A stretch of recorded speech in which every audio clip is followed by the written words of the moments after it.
바울 사도가 시리아 안디옥에서 게바 사도를 모든 사람 앞에서 면책하였습니다. 게바가 사도로서 유대인도 이방인도 그리스도처럼 살도록 힘써야 하는 사람인데 이방인을 억지로 유대인처럼 살게 했기 때문입니다. 게바가 할례자들을 두려워하여서 곧 예루살렘과 유다의 교회를 염려해서 이방인과 함께 먹는 걸 끓일 뿐만 아니라 심지어 그들과 따로 지냈습니다. 그러나 그것은 그리스도께서 내 안에 사시는 복음의 진리를 따라 바로 행하지 아니하는 것입니다. 바울 사도가 갈라디아 교회의 문제와 관련해서 특별히 붙잡고자 하는 복음의 진리, 그 내용이 오늘 낭독해드린 말씀에 요약되어 있습니다. 지난 시간 15, 16절에서 그 내용을 조금 살폈고 오늘 17절 이하에서 더욱 살피게 될 겁니다.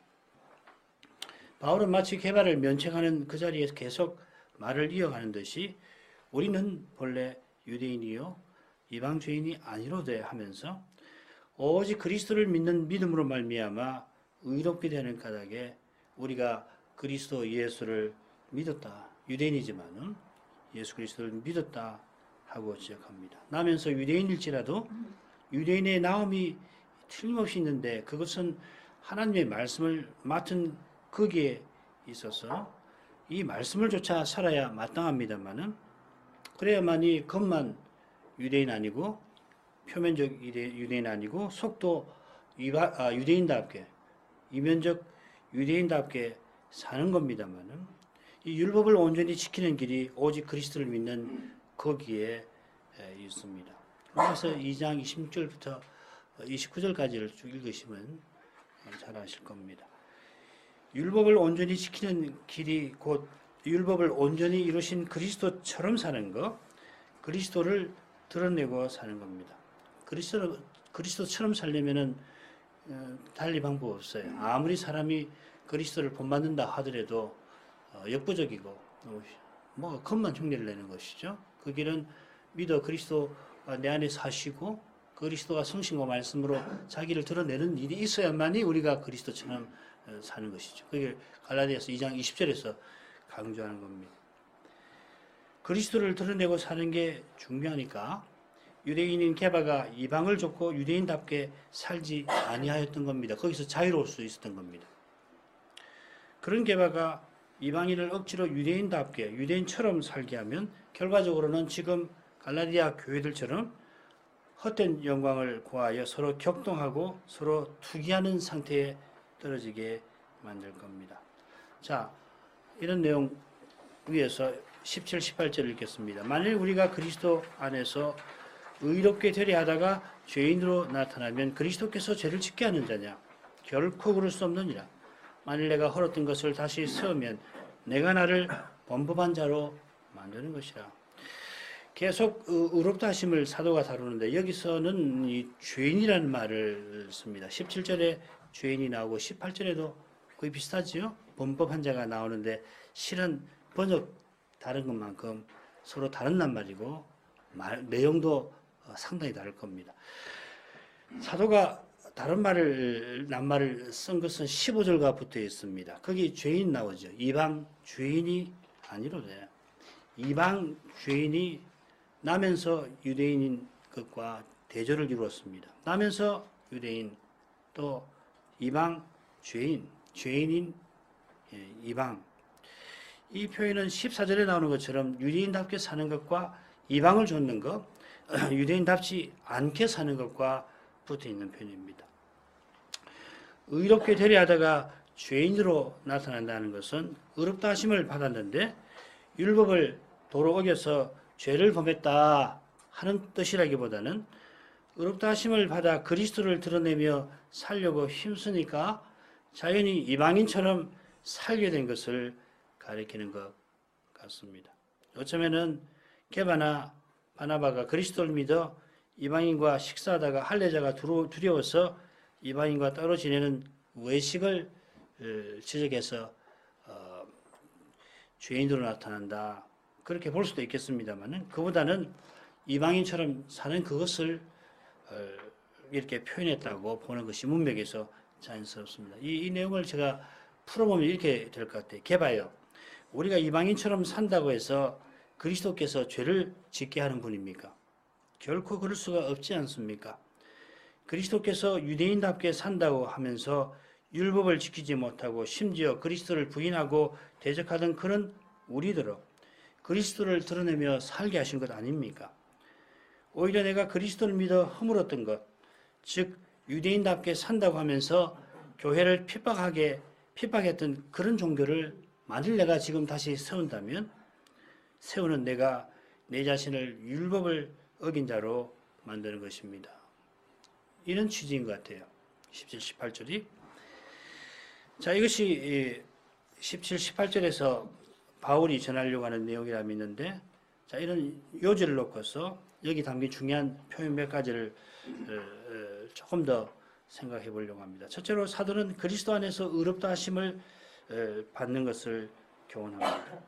16절에서는 그리스도를 믿음으로 말미암아 의롭다 하심 받는다고 했는데 여기서는 그리스도 안에서 받는다고 합니다. 결국 같은 교훈일 겁니다. 그러나 구원의 교훈이 몇몇 명제나 교리로 다 담지 못할 깊고 넓은 내용이 거기 있어서 성신을 의지하여 그 너비와 깊이를 조금씩 헤아려 나가는 것이 마땅합니다. 그리스도 안에 이 표현이 바울 서신에 얼마나 자주 나오는지 이미 알고 계실 겁니다만은 바로 이 표현이 우리 믿음의 핵심을 드러냅니다. 그 핵심이 곧 살필 갈라디아서 2장 20절에 드러나니까 여기서는 요점만 말씀을 드려도 좋을 겁니다. 믿음은 그리스도와 연합되는 겁니다. 이 연합은 내가 그리스도 안에, 그리스도가 내 안에 계시는 신비한 연합입니다. 우리가 그리스도 안에서 의롭다 하심을 받는다는 것은 그리스도께서 의롭다 하심을 받으신 거기에 우리가 참여하는 겁니다. 디모데전서 3장 16절 경건의 비밀을 큰 위대한 경건의 비밀을 말하면서 거기 두 번째 보면 영으로 성신으로 의롭다 하심을 입으셨다 되어 있습니다. 그리스도께서 성신으로 부활하실 때에 아버지께서 부활하신 예수를 의롭다 선언하십니다. 그리스도는 우리와 달리 죄 없는 분이실 뿐만 아니라 우리와 달리 언약을 온전히 이루셔서 죄인인 우리 대신 멸망할 우리 위하여 죄인으로 십자가에 나가셔서 우리가 받아야 할 형벌, 저주, 진노를 당하셨습니다. 그리스도는 처음부터 우리를 위하시는 분으로 세상에 오셨고 죄와 상관없이 모든 점에서 우리와 하나 되신 분입니다. 주님이 십자가에 달리시고 부활하신 것은 주님 자신을 위하심이 아니라 오직 우리를 위하심입니다. 그래서 우리가 그리스도를 믿어 십자가에 달리고 부활하신 그리스도와 함께 죽고 그와 함께 부활합니다. 장차 육신의 부활에 이를 것이고 그 부활에 이를 때까지 부활의 생명으로 살면서 죄에게 종노릇하며 사망을 맺던 이 끔찍한 데서 속박에서 벗어납니다. 다른 말로 하면 죄에 대하여 죽고 하나님을 향하여 사시는 그 그리스도 안에서 우리도 죄에 대하여 이제는 시체가 되어버리고 시체니까 죄가 우리를 어떻게 해볼 수가 없는 거예요. 전에는 우리가 자발적인 종이 되어서 죄에게 종노릇해서 죄를 섬겼는데 이제는 우리가 죄는 여전히 있는 거예요. 그러나 우리는 죄에 대해서 죽어버렸으니까 죄가 이제 우리를 이전처럼 종을 삼아가지고 원하는 대로 불의와 불법을 행하도록 만들 수 없게 됐다는 이야기죠. 그리고 반대로 우리는 하나님을 향하여 삽니다. 죄책 사함받아 하나님을 향하여 나아가는 그 법적인 자격이 바로 의롭다 하심입니다. 하나님 설하에 나아가는 아들 되는 법적 자격이 이 의롭다 하심입니다. 혹은 그리스도의 몸과 지체가 되는 자격이라 할 겁니다. 이는 그저 유대인답게 사는 것, 이방인답게 사는 것과는 차원이 다릅니다. 이방인과 유대인이 그리스도 안에서 하나 되는 것, 심지어 그리스도 안에서 하나의 새로운 사람을 이루는 것과 붙어 있습니다. 우리가 믿는 이거예요. 그리스도 안에서 하나의 사람이 되는 겁니다. 예수 믿었으니까 좀 더 사교적으로 되고, 좀 더 도덕적으로 살고, 좀 더 상식적으로 대하는 것, 이거 아닙니다. 이런 정도라면은 다른 종교에서 얼마든지 하잖아요. 유교도, 불교도, 이슬람에도 있습니다. 심지어 아주 형편없는 그런 종교에서도 있어요. 왜 예수를 믿느냐는 말이에요. 예수를 믿는 이유는 뭐냐면은 하나의 사람이 되는 거예요. 그리스도 안에서 그리스도의 생명을 받아가지고 하나의 사람이 되는 겁니다. 그리스도와 연합되어서 그의 부활 생명을 받아 민족적 차이, 인종적 차이, 성적인 차이, 심지어 계급적인 차이를 넘어서는 겁니다. 이게 갈라디아서 3장 27절의 말씀입니다. 누구든지 그리스도와 합하여 세례받는 자는 그리스도로 옷 입은이니라. 믿는 교회와 신자는 옷처럼 입은 그리스도로서 정체가 정해지고 드러나는 겁니다. 그리스도의 몸, 그리스도의 지체가 되는 것이에요. 하나님의 영원하신 아들 안에서 하나님의 아들 되는 이것이 바울 사도가 갈라디아서에서 말하는 믿음으로 의롭다 하심을 받는 실질입니다. 사도가 여기서 의롭게 되었다 하지 않고 의롭게 되려 하다가 이렇게 표현합니다. 믿었으면 의롭다 하심 받은 것 아니에요. 우리가 다 그렇게 고백하는데 그런데 어떻게 여전히 의롭게 되려 한다는 말입니까? 얼른 이 예민한 문제처럼 들리기도 합니다만 복잡한 거 아닙니다. 우리가 전에 구원받았고 예수 믿어 구원받았고 지금 받고 있고 앞으로 구원 받을 것이라는 그 점을 안다면 결국 의롭게 되려 한다는 표현도 똑같이 이미 의롭다 하심을 받아서 갈라디아서 표현을 빌리면 의의 소망을 기다리는 태도로 살아가는 믿음의 삶을 나타낼 겁니다. 의의 소망이란 말은 장차 우리가 하나님께 의롭다함을 받아서 의가 가는 세상에 들어가는 거 아니에요. 지금 의롭다 하심을 받은 사람이 들어가고 그리고 지금도 그런 사람으로 사는 것이죠. 여기서 되려 한다, 이 추구한다는 말이거든요. 이 말은 사람의 힘과 꾀로 무엇을 이루려고 하는 태도를 절대로 가리키지 않습니다. 사도가 사람의 기쁨을 구하지 않고 하나님의 기뻐하심을 구하는 그리스도의 종으로 사는 것처럼 우리는 그리스도 안에 있는 삶, 그리스도의 공의를 늘 의지하는 삶을 힘써야 합니다. 내가 예수 믿어 구원받았으니 이제는 내가 뭔 짓을 해도 상관없다. 이런 주장은 예수 믿어 그리스도 안에 있는 삶하고는 다른 거예요. 착각입니다. 어디 가서 예수 믿는다고 고백하십시오. 예, 내가 예수 믿습니다. 이제 당신 구원받았습니다. 그러고서 이제 내가 구원받았으니까 내가 뭔 짓을 해도 나는 틀림없이 구원받는다. 그러고서 뭔 짓? 무슨 짓이에요? 사람 안에 있는 이 죄를 마음껏 행하고 욕망을 마음껏 행하고 사는 그거 아니에요. 그거하고는 다른 거예요. 예수를 믿었으면 예수 안에 있는 거예요. 그리스도를 참으로 믿었으면 그리스도와 연합된 거라고. 그리스도가 내 안에 사시는 거예요. 그런 내가 어떻게 마음대로 죄를 짓습니까? 연약하니까 죄를 짓지 않을 수 없지요. 연약하니까 미움이 올라오지요. 그런데 어떻게 그 미움을 그냥 두고 살 수 있냔 말이에요. 못 삽니다. 믿는 증오심이 올라오는 걸 못 견뎌요. 회개하지 않을 수 없는 겁니다. 죄를 연약해서 짓지만은 어떻게 회개하지 않고 그 또 죄를 짓고 또 죄를 짓고 그럴 수 있냔 말이에요. 없는 거예요. 죄를 미워합니다. 연약해서 내 속에서 증오감이 올라오지만은 그런 나를 두둔하지 못합니다. 내가 이 모양일까? 오라 나는 곤고한 자로다. 이 사망의 몸에서 누가 나를 건져내랴 하면서 하나님 안에 주신 은혜를 의지하고 또 의지할 뿐입니다. 그처럼 마지막 심판대에서 착하고 충성된 종아 주님의 입에서 이 칭찬받기를 구하는 겁니다. 이게 당연한 거예요. 착한 자녀가 부모님 칭찬을 받기 위해서 부모님이 이 고난 선한 일을 힘써 행하는 거하고 뭐 비슷하죠. 똑같지는 않지만은 신자는 그런 거란 말이에요. 그리스도와 같아지기를 소원하는 사람이 어떻게 지금 여기서 그리스도와 같아지지 않을 수 있느냐는 말이에요. 그건 말이 안 되잖아요. 장차 그리스도와 같아진다고 믿는데 그걸 바라는데 이게 이제 아까 추구한다는 그 말이거든요. 근데 지금 어떻게 그리스도를 본받지 않고 살 수가 없잖아요. 예, 육신으로는 안 됩니다. 그러나 성신을 의지해서 회개하고 또 회개하는 거예요. 예, 어떤 건 불가능합니다. 어떤 건 우리 뛰어넘지 못해요. 죽을 때까지 뛰어넘지 못할 수 있습니다. 그럴지라도 그것이 틀림없이 그리스도 안에서 풀린다라고 하는 그 소망은 절대로 잃어버리지 않는 거예요. 그리고 주를 의지하는 겁니다. 또 의지합니다. 그러면 주님이 하실 수 있다고.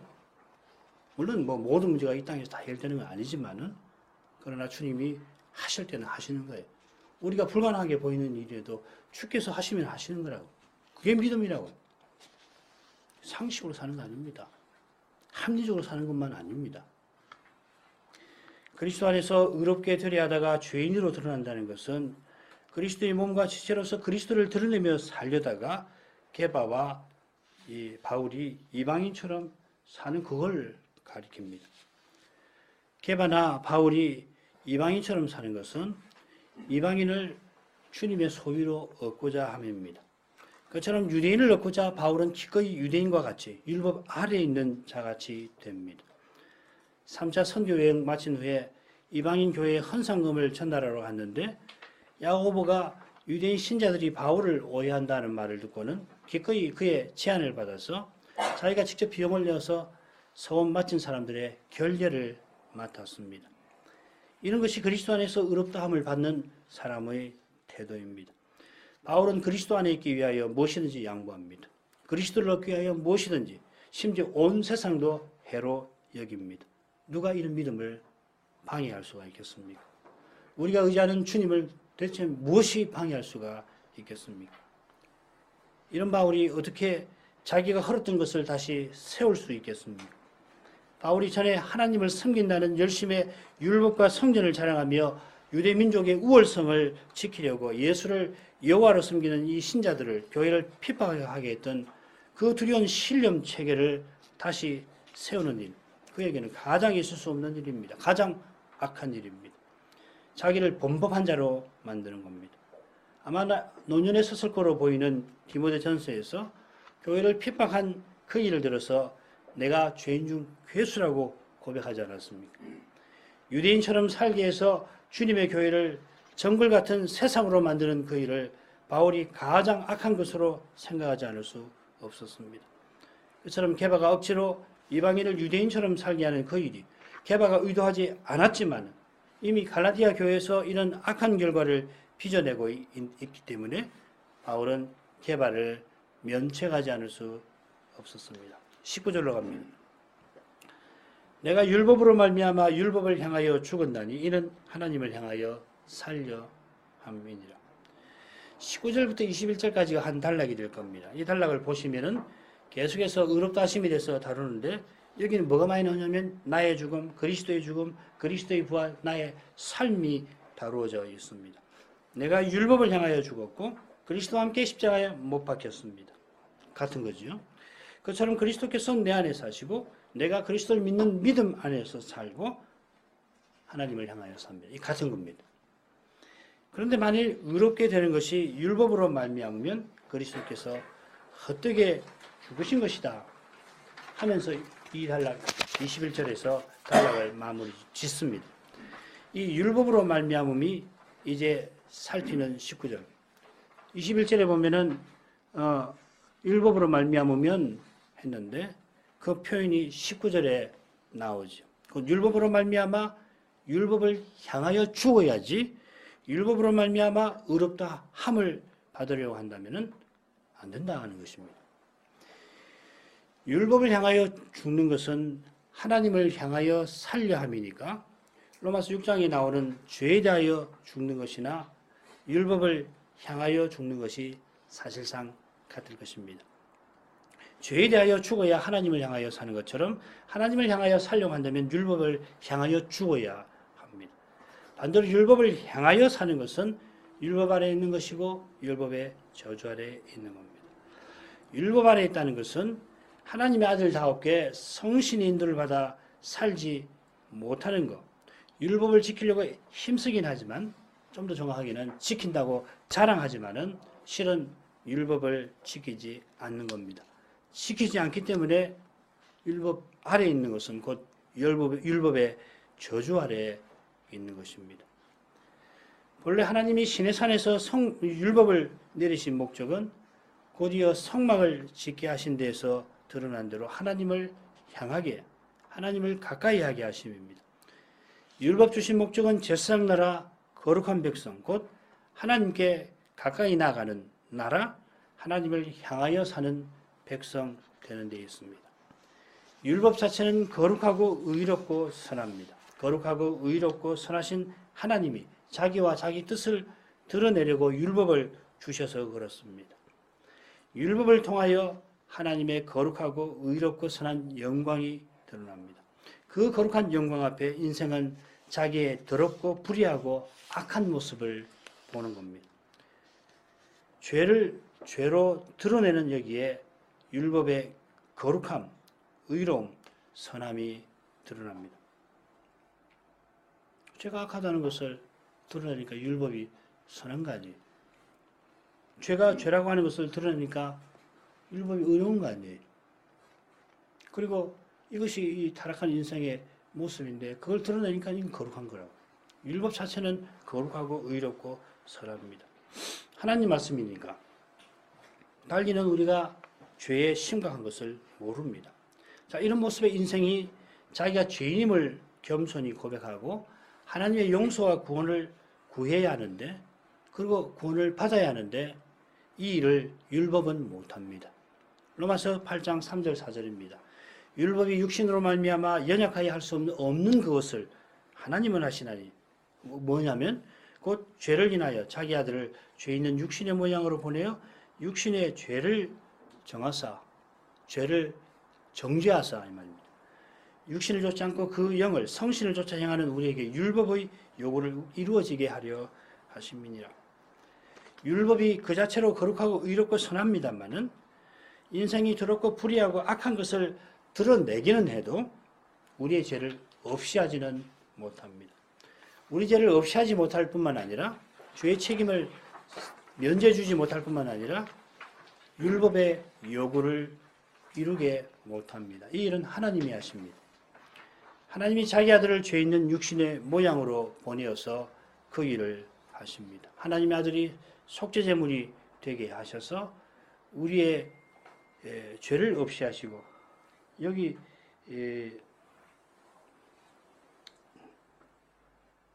죄를 인하여라는 말이 실은 속죄제물로라는 뜻으로도 번역이 가능합니다. 70인역을 보면 그래서 우리 죄의 책임을 없이 하시고 아들의 영을 주셔서 그 영 성신을 좇는 우리들어 율법의 요구를 이루며 살게 하십니다.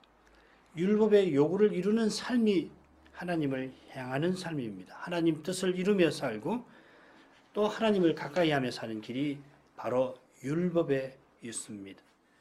그처럼 하나님을 향하여 살기 위하여 율법을 향하여 죽어야 하는데 이는 율법으로 말미암아 됩니다. 그리스도를 믿었다고 율법을 폐하지 않습니다. 도리어 율법을 굳게 세웁니다. 신약교회는 마땅히 율법을 배워야 합니다. 레위기는 제사제도를 통해서 신약 예배의 모범을 보여주고 절기 규례를 통하여 하나님 나라의 청사진을 제시합니다.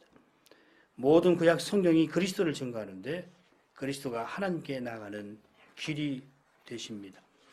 20절을 읽습니다.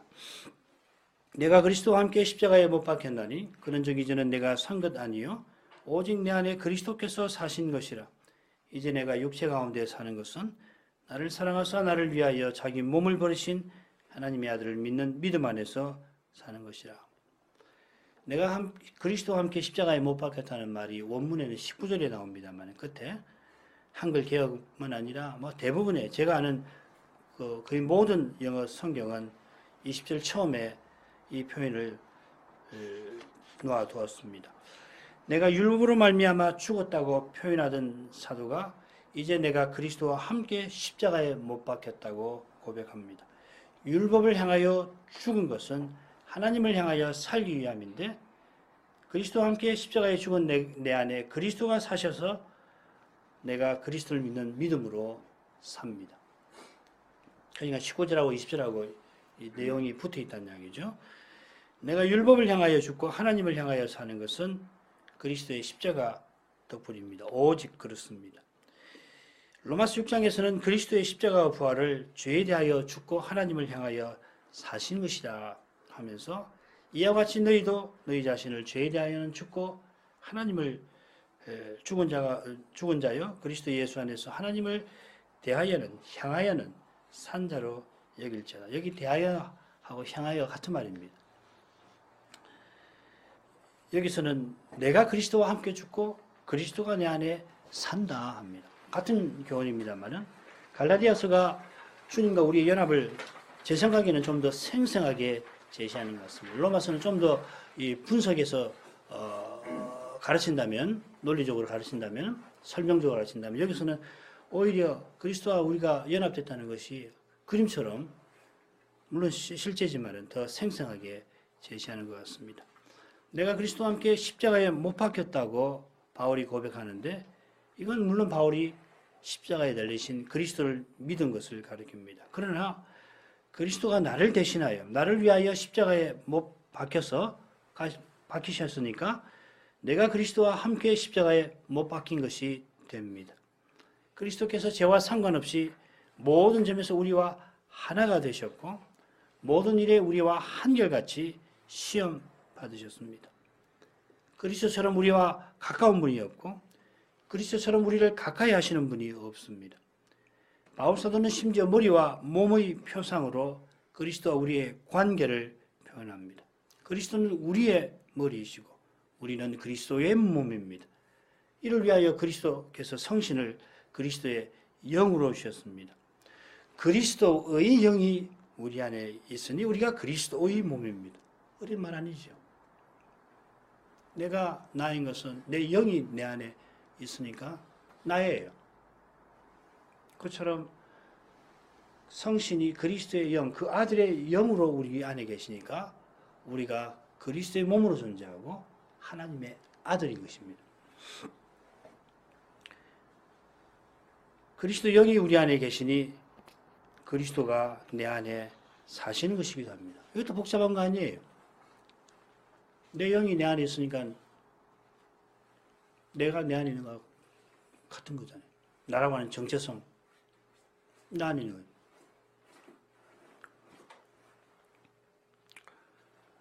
우리가 그리스도를 믿는 것은 이런 신비한 관계와 붙어 있습니다. 이 신비한 관계만큼 우리의 믿음도 신비합니다. 신앙, 믿음은 그저 여러 교리들의 묶음이나 심지어 체계 정도가 아닙니다. 이런 거 물론 있죠. 포함하죠. 그러나 이런 것들이 곧 믿음의 전부는 아닌 거라고. 믿음의 본질은 뭐냐면 그리스도와 연합되는 겁니다. 그리스도가 성신으로 내 안에 사시는 겁니다. 육신으로는 아버지 우편에 계시지요. 그러나 성신으로는, 그의 영으로는 성신이 그리스도의 영으로 내게 계시니 곧 그리스도가 내게 계시는 거라고. 이게 믿음이라고. 그리스도가 내 안에 사시면 이제는 내가 사는 것이 아닙니다. 로마서 6장에서는 이렇게 표현합니다. 우리가 알거니와 우리 옛사람이 예수와 함께 십자가에 못 박힌 것은 죄의 몸이 멸하여 다시는 우리가 죄에게 종노릇하지 아니하려 함이라. 믿는 자는 그의 옛사람이 그리스도와 함께 십자가에 못 박혀 죽었습니다. 옛사람은 누구냐? 죄의 몸으로서 죄에게 종노릇하는 사람입니다. 인격입니다. 마지못해 종노릇하는 게 아니라 자기를 종으로 죄에게 들여서 죄를 주인으로 떠맡는 것입니다. 그렇게 죄를 평생 섬겨서 사망을 삭스로 받습니다. 이보다 끔찍한 거 없습니다. 이보다 악한 거 없습니다.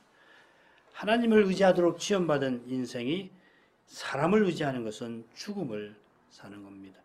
하나님을 위하여 지원받은 인생이 사람을 자랑하는 것은 가장 부끄러운 짓입니다.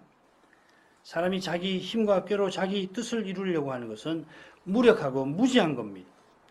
그런데 이런 악하고 부끄럽고 미련한 일이 갈라디아 교회들에 벌어지고 있습니다. 뭐 갈라디아 교회뿐이겠습니까? 듣고 믿어 성신을 받은 그들이 다음 시간에 살필 부분인데 마치 되살아난 옛사람으로서 행하려 하는 것 같아 사도는 이제는 내가 사는 것이 아니라 강조합니다. 사람을 자랑하고 의지하는 이런 일은 신자에게 가장 있어서 안 되는 일입니다. 사람의 힘과 꾀를 동원해서 사람의 뜻을 이루려고 하는 짓은 옛사람이 죽는 가장 바랄 수 없는 그 은혜를 경험한 우리에게 가장 해서는 안 되는 일입니다. 그런 무모한 일을, 그런 불가능한 일을 우리 안에 여전히 있는 죄는 그러나 감히 하려 합니다.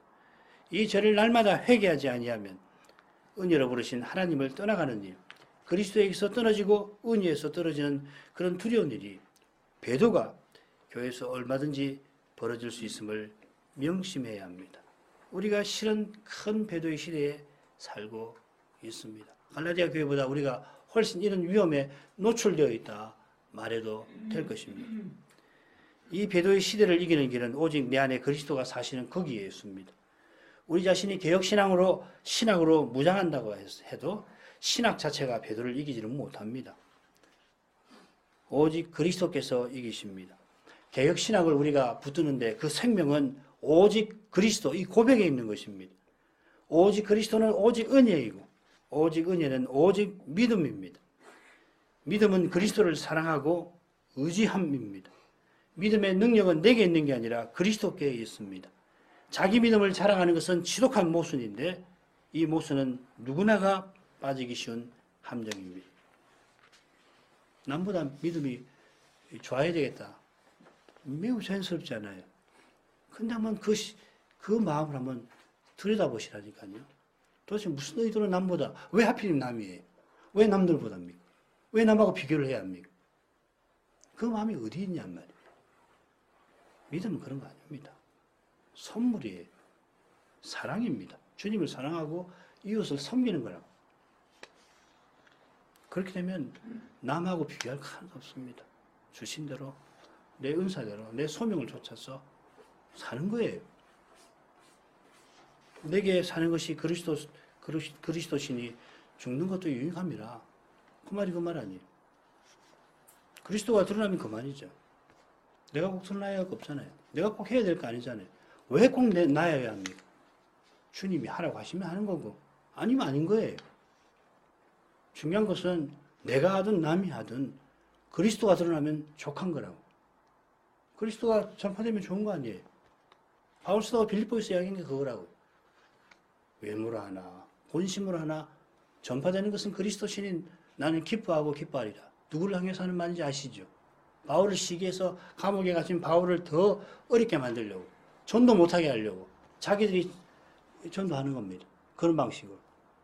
뭔 상관이냐 이 말이에요. 전파되는 건 그리스도인데 내가 기뻐할 일이지 내가 시기하고 슬퍼할 일 아니다 이 말이에요.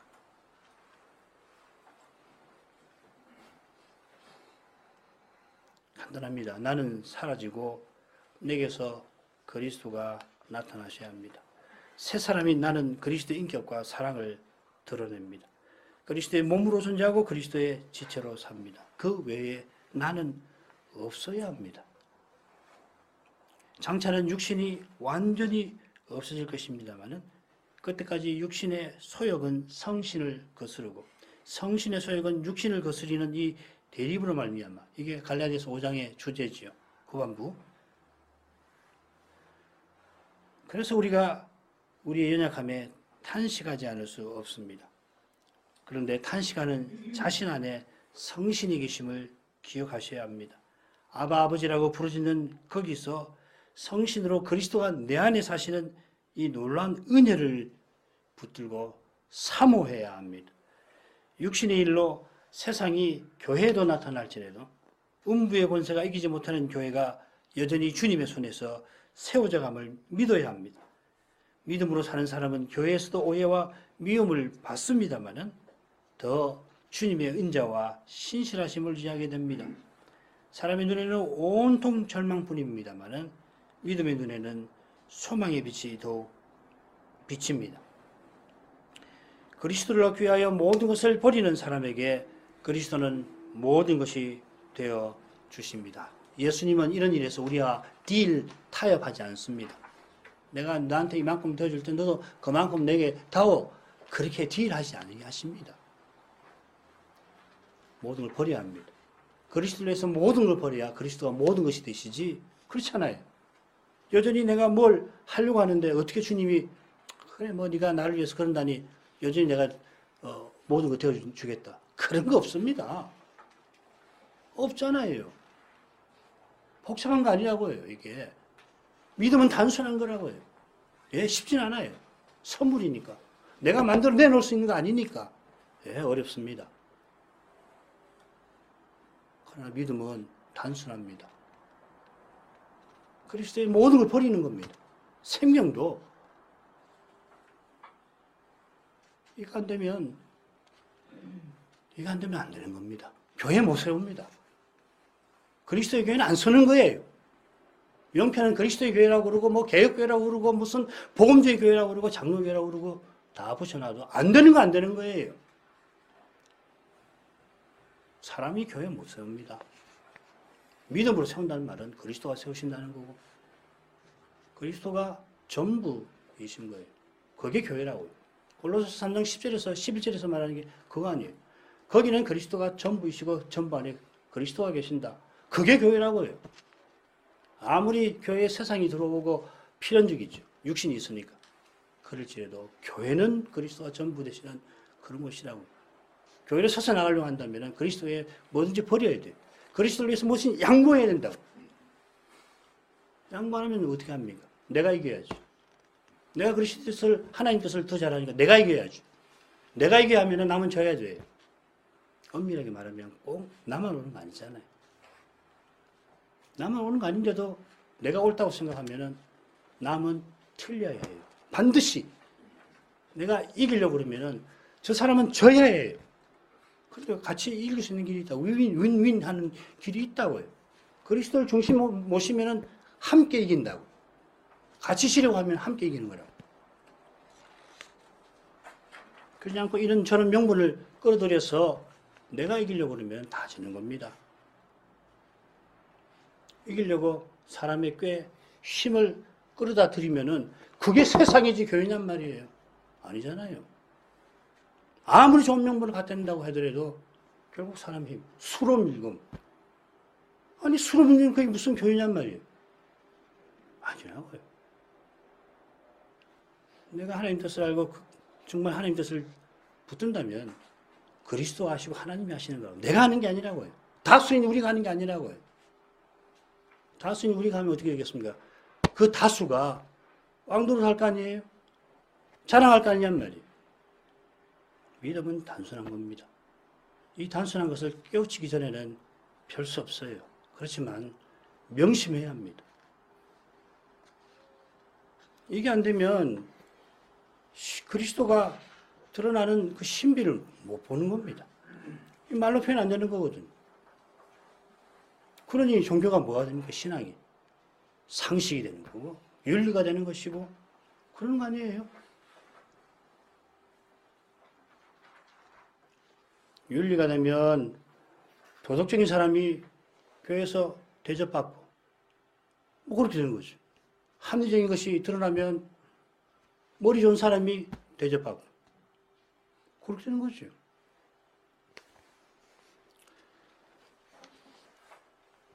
그리스도가 드러나는 거기서 신비를 보는 이것이 내가 이제 육체 가운데 사는 실질입니다. 육체 가운데 산다는 말은 타락한 이후에 연약한 인생으로서 산다는 뜻입니다.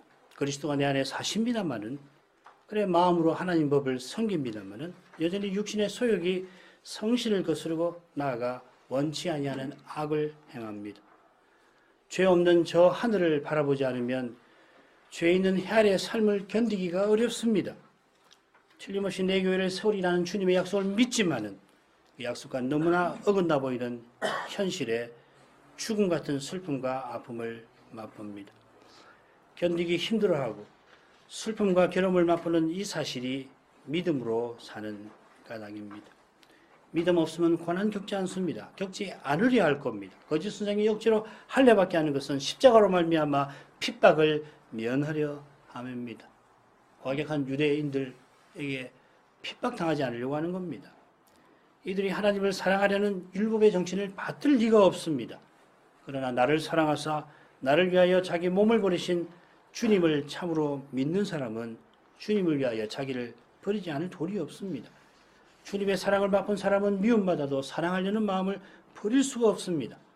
스스로는 주님을 위하지 못하고 스스로는 참으로 사랑하지 못하는 것을 잘 아는 까닭에 하나님의 아들을 의지하지 않을 수 없습니다. 날마다 미움이 올라오는 자기를 미워하고 자기를 내세우려는 자기를 부인하지 않을 수 없습니다. 21절 내가 하나님의 은혜를 피하지 아니하노니 만일 의롭게 되는 것이 율법으로 말미암으면 그리스도께서 헛되이 죽으셨느니라. 21절이 넓게는 15절, 가까이는 15절부터 21절의 결론이면서 좀 더 넓히면 바울의 자서전적 고백을 기록한 단락 1장 11절부터 2장 21절까지의 결론입니다. 하나님의 은혜를 피하지 아니하노니 하였는데 무엇보다 자기를 하나님이 은혜로 부르시고 사도로 봉사하게 하셨는데 그 은혜에 합당하게 맡은 직무를 이루려 하는 것입니다. 앞서 살핀 대로 사도가 의롭게 되는 것이 율법으로 말미암는다 하는 이 거짓 복음을 막고 믿음으로 의롭게 된다는 복음의 진리를 굳게 붙듭니다. 그 복음은 십자가에 달리시고 부활하신 그리스도가 이제 믿는 내 안에 사시는 겁니다. 내가 육체 가운데 살면서 그리스도를 드러내는 것입니다. 하나님의 아들이신 그리스도처럼 하나님의 아들들다움께 사는 겁니다. 그리스도가 나를 사랑하셔서 자기를 주신 것처럼 나를 주님께 드려 주님의 사랑을 드러내는 겁니다. 주님처럼 형제와 이웃에게 종노릇 하는 것입니다. 바로 이것이 구약 백성에게 주신 율법의 정신입니다. 이 율법의 정신을 지키는 길이 그리스도의 십자가로 말미암아 열렸습니다. 바울 사도는 하나님이 은혜로 주신 율법을 폐하지 아니합니다. 이렇게 해석할 수 있습니다. 내가 하나님의 은혜를 폐하지 아니한다 할 때는 도리어 굳게 세웁니다. 그리스도께서 내 안에 사시는 사람이 율법의 요구를 이룹니다. 성신을 모신 교회에 율법이 청사진처럼 그려 보이는 하나님 나라가 나타납니다. 성신을 쫓아 그리스도의 사랑으로 섬기는 거기서 그리스도의 부활이 입증됩니다. 그러나 육신을 쫓아 헛된 영광을 구하고 서로 격동하고 화나게 만드는 것이죠. 격동한다는 말은 서로 시기하는 교회는 그리스도의 그 고귀하신 죽음을 헛되게 만들 것입니다. 기도하겠습니다. 거룩하신 아버지, 사도를 통하여 이제 내 안에 그리스도께서 사시는 교훈을 가르쳐 주시고 육체 가운데 살면서 그리스도를 드러내는 길을 알려주셔서 감사합니다. 이 길은 오직 믿음으로만 발견하고 걸을 수 있음을 고백합니다. 내가 그리스도와 함께 십자가에 못 박힌 사람만 나를 사랑하사 자기를 버리신 하나님의 아들을 의지하여서 기꺼이 그 길을 택할 수 있음을 고백합니다. 그 길을 걷는 사람마다 사도처럼 고난을 겪어야 합니다마는 주님께서 함께 하셔서 친히 영광의 소망 되어주실 줄 믿습니다. 저희가 얼마나 연약한지 주님 잘 아시고 이런 저희를 주님의 자비하신 손으로 늘 보호해 주심을 기억하며 감사합니다. 주님께 모든 영광이 돌아가기를 기도합니다. 사람을 의지하고 자랑하는 이것이 저희 가운데 사라지게 하시고 그러기 위하여 주님 위해 무엇이든지 버리려는 이 심정, 주님을 위하여 무엇이든지 양보하려는 태도를 잃지 아니하게 하옵소서. 예수님 이름으로 기도합니다. 아멘.